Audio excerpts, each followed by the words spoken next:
What if the desert decided your fate before you ever had a chance to choose it yourself? The sun hung low over Juniper Flats, turning the Arizona Territory into a burning sheet of copper and gold. Margaret Collins, known to most as Mara, tightened the worn strap of her leather satchel and checked the small Colt she kept hidden beneath her riding skirt. In the summer of 1876, even a trained healer could not step beyond the edge of town without steel at her side.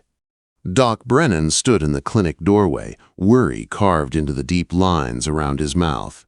"Mara, you sure about heading to Deer Creek alone? No rain in months. Everything out there is desperate right now." "I have to," she said. "Mrs. Patterson's headaches are getting worse. We're out of feverfew. I'll come back before full dark." She didn't tell him the rest, what it meant to be half-Cherokee in a land that trusted neither side, what it meant to read the desert the way her mother once taught her, what it meant to know when trouble was waiting. Mara guided her paint horse, Sage, along the trail that twisted through cracked earth and thirsty cactus.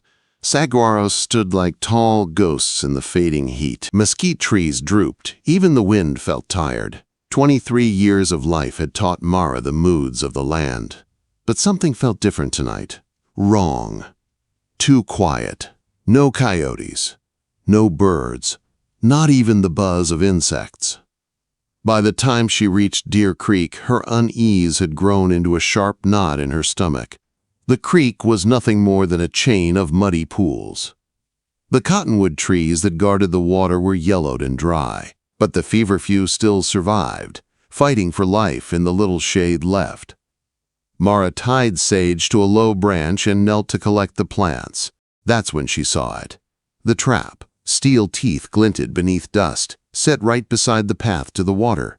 Her breath caught. Apache hunters didn't use traps like this. They hunted with respect. Mining company guns used traps. Cruel traps.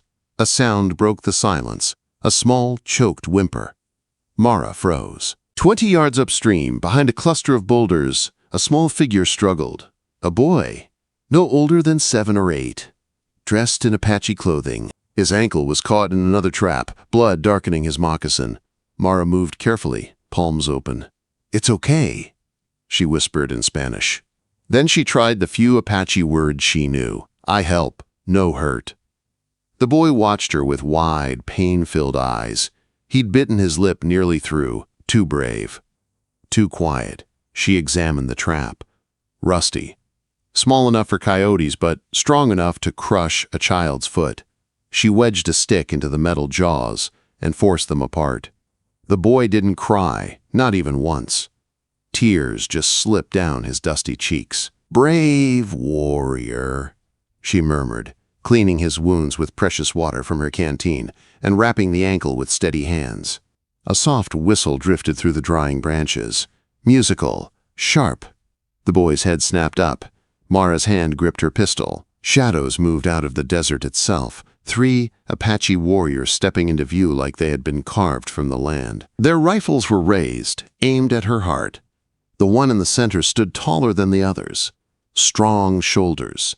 Hair loose past his shoulders. Eyes sharp as flint. His presence felt like a command even before he spoke. "Stand up," he said in steady English. "Move away from the boy." Mara rose slowly, hands lifted. He was caught in a trap. "I was helping." "I said move." His rifle stayed fixed on her, but she saw the quick glance he gave the boy, the faint tightness in his jaw when he saw the injury. One of the warriors knelt beside the child, speaking rapid Apache. The boy pointed at Mara, saying something that sounded like a question. The tall warrior studied her medical bag, her scattered supplies, the blood on her hands. Something shifted in his eyes. "You are the medicine woman from town." "Yes," Mara replied, keeping her voice steady. "I was gathering feverfew. I found the traps. They aren't yours." "No," he said, lowering his rifle slightly. "Not ours." She risked a step forward. That child shouldn't travel far on that ankle. "It needs cleaning again, maybe stitching. Let me help." "You will come with us," he said, not a request. "Am I a prisoner?" she asked quietly. His expression didn't change, but his voice softened. "A guest," he said, "for now." The warriors moved quickly. One lifted the injured boy with care. Another took Sage's reins. Mara walked beside them as they traveled into the deepening dusk, guided by paths she couldn't see. The Apache camp lay hidden at the base of the Dragoon Mountains, glowing with small fires. Families moved between the shelters, their eyes curious and cautious, as Mara entered their world. An older woman stepped forward, her lined face calm, her gaze wise. She took in everything, the child, the bandages, Mara herself, and nodded once. Mara was led to the fire. They placed the boy's ankle across her lap. She cleaned and stitched the deeper wounds, every movement watched closely by the warrior who had brought her here. He sat where he could see her hands and the camp around them, guarding everyone at once. "You called him Nathan," Mara said quietly. "That is the name I give to towns," he replied. "Here, I am Ka," he nodded toward the boy. "Carlos, my sister's son." She smiled slightly. "Mission name?" He almost smiled back. "Yes, you would struggle to say his true one. You can try me." This time he did smile. It softened him, revealing a younger man beneath the hardened warrior. "You have good hands," he said quietly. "Gentle hands." Heat rose across her cheeks. As the fire crackled and the desert night deepened, the truth settled over her like a heavy blanket. She wasn't going home tonight. She was in the hands of a people who had every reason to mistrust her, and the war over water was already moving toward a storm she couldn't yet see. But one thing she knew. Tonight, her fate had changed, and Ka, the warrior with fire in his eyes, had just become part of it. What if the truth you speak becomes the danger that hunts you? The morning star still glimmered above the Dragoon Mountains when Mara woke to the quiet stir of the Apache camp. Smoke drifted from the small cooking fires, carrying the smell of pinon wood and herbs. Her back ached from sleeping on the ground, but her mind was already alert, searching for the boy she had treated the night before. Carlos lay near his grandmother, his ankle bandaged and properly elevated. The old woman Ada met Mara's eyes and nodded once, a simple but powerful approval. The child had slept through the night. He would heal. "You wash, eat, then we talk," Ada said in careful English. Mara followed her to the small stream feeding the camp, shocked to see how low it had fallen even here. Water was like gold in this land. The Apache guarded it with discipline and reverence. She washed quickly, aware of quiet eyes watching her. She did not belong here. Not fully. Not anywhere. When she returned, Ka sat with several men, faces grave in the morning light. He looked different now that the sun touched him, more warrior than shadow. His rifle lay across his lap, fingers resting close, alert, ready. "Sit," Ka said, pointing to the place across from him. Someone handed her a bowl of thin porridge. She ate slowly as he asked, "Tell us about Elias Whitford." Mara answered carefully, "He works for the Blessed Vein Mine.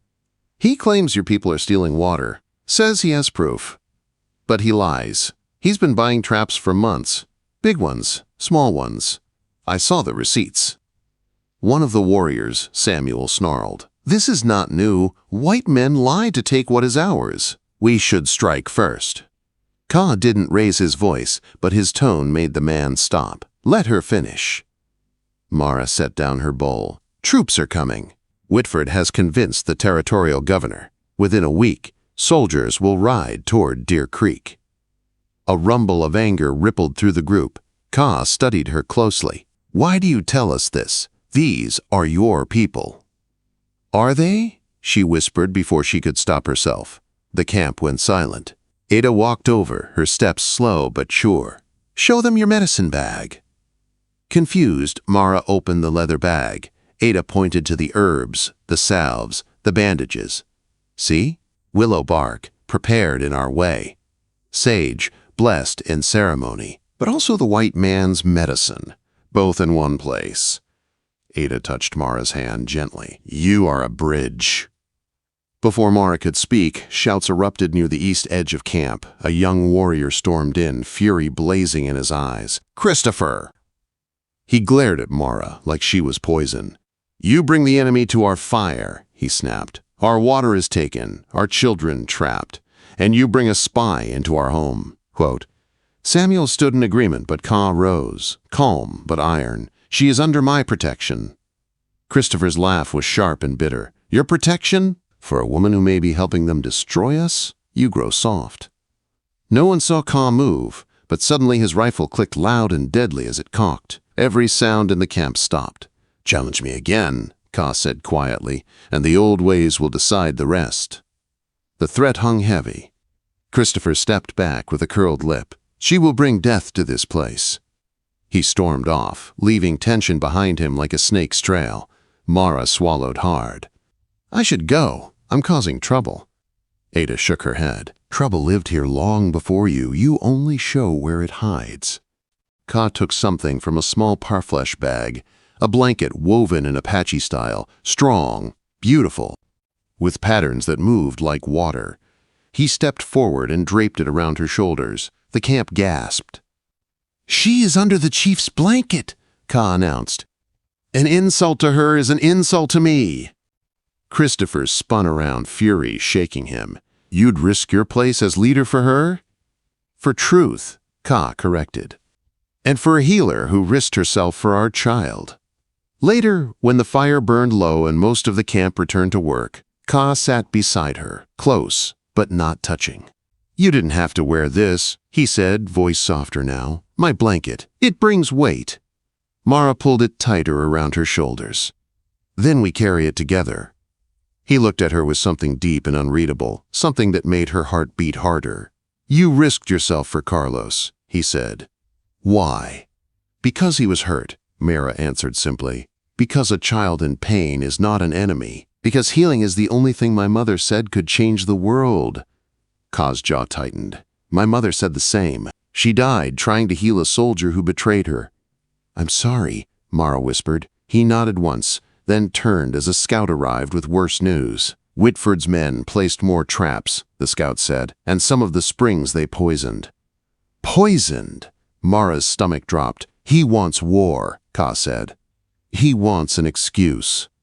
Mara took a breath. "I know where he keeps records. At Rosa Delgado's boarding house. If we can get proof, maybe the soldiers won't follow his lies." Ka shook his head. "Too dangerous." "So is doing nothing," she replied. Ka watched her, the fire reflecting in his eyes. "You walk dangerous paths, Mara." "I walk the ones that matter." By sunset, they had a plan, one that required trust from both sides, one that held both hope and danger. Ka walked her to Sage and helped her mount. "You can stay," he said quietly. "No one would force you to return." She met his gaze, strong, steady. "And hide while the world burns?" she asked softly. "No, my mother didn't raise me for that." He reached for her hand, holding it firmly, heat spreading through her chest.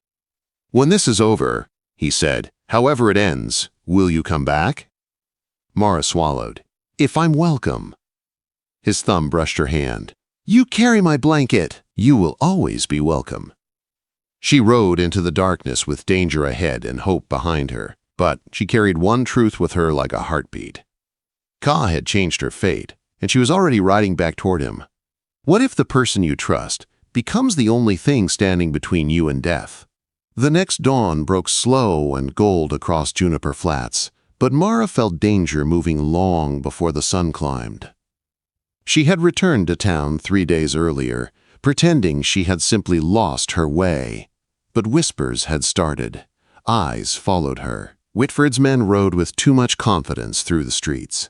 Rosa Delgado met her in the back kitchen of the boarding house, spreading out receipts under lamplight.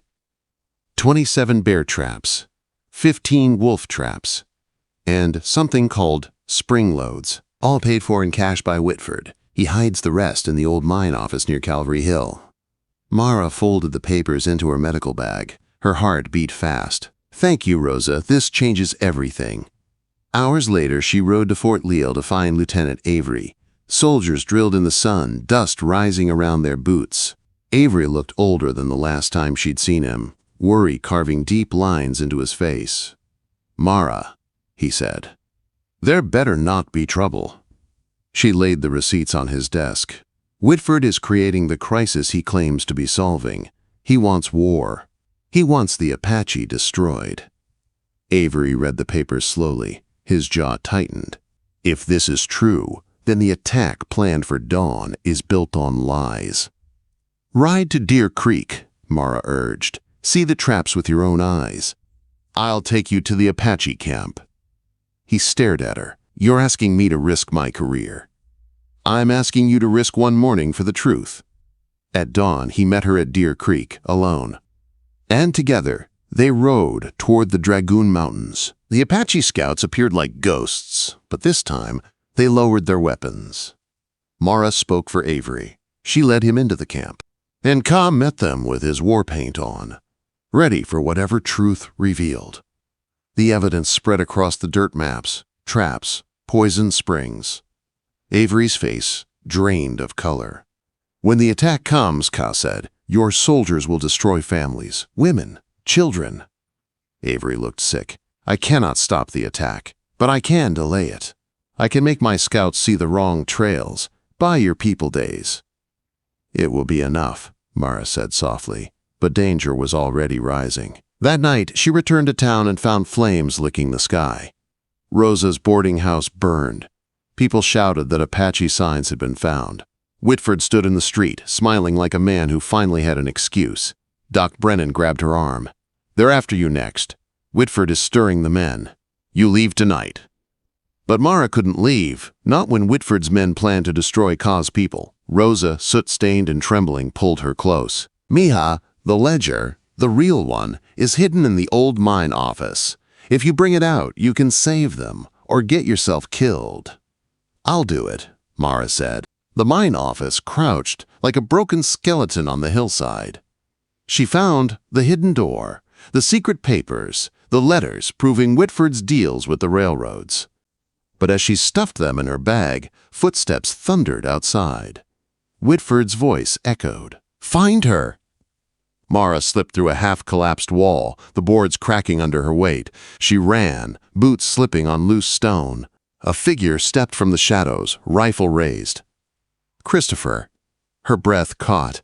He lowered the rifle. "This way." He led her through crevices and narrow cracks she never would have found. "I still hate what you represent," he said, "but Nathan says you speak truth, and truth is rare." He vanished into the night, leaving her a chance to escape. By dawn, she rode toward Fort Huachuca with Rosa beside her, carrying the ledger that could save them all. But danger didn't end. 3 days later, after she gave her testimony, after Avery supported it, after the governor ordered Whitford's arrest, the mine supervisor escaped from prison, mad, thinner, more dangerous than ever. Now Whitford hunted her. And Ka hunted Whitford. Word reached Mara in whispers. Ka's band had scattered into the mountains, but Christopher had broken away with angry warriors, burning food stores, pushing toward war. The rains came at last, hard, violent, turning canyons into rivers of death. Mara followed Ka into the narrow stone passages of Eagle's Throat, water roaring through the darkness. They found Christopher cornered on a ledge, injured and surrounded by enemy scouts. Then the flood came. Ka lunged forward, catching Christopher's wrist as the rushing water slammed against the rocks. Mara grabbed Ka's belt, pulling with all her strength. Together, they saved him. Christopher stared at both of them, chest rising with shame and relief. "Why would you save me?" "Because anger is not who you are," Ka said simply. "Because you are my brother." Quote. Later, when Avery arrived with the patrol, soaked and exhausted, he brought news that stunned them all. "The governor wants peace," he said. "A real treaty. Apache water rights recognized. Joint patrols, shared land." At the council meeting that followed, voices rose in fear, hope, anger. Mara spoke when asked. Ka stood beside her. Christopher, humbled, added his voice. When the vote came, it was not perfect, but it was enough. The treaty began. Months passed. Water returned to the streams. Rosa built a school. Soldiers and Apache scouts patrolled together. The people learned names, stories, meals, songs. Life grew. And then came the night when Whitford returned, rifle aimed at Ka during the spring celebration. His eyes wild, his voice cracked with hatred. "You stole everything from me," he said. He lifted the gun toward Mara.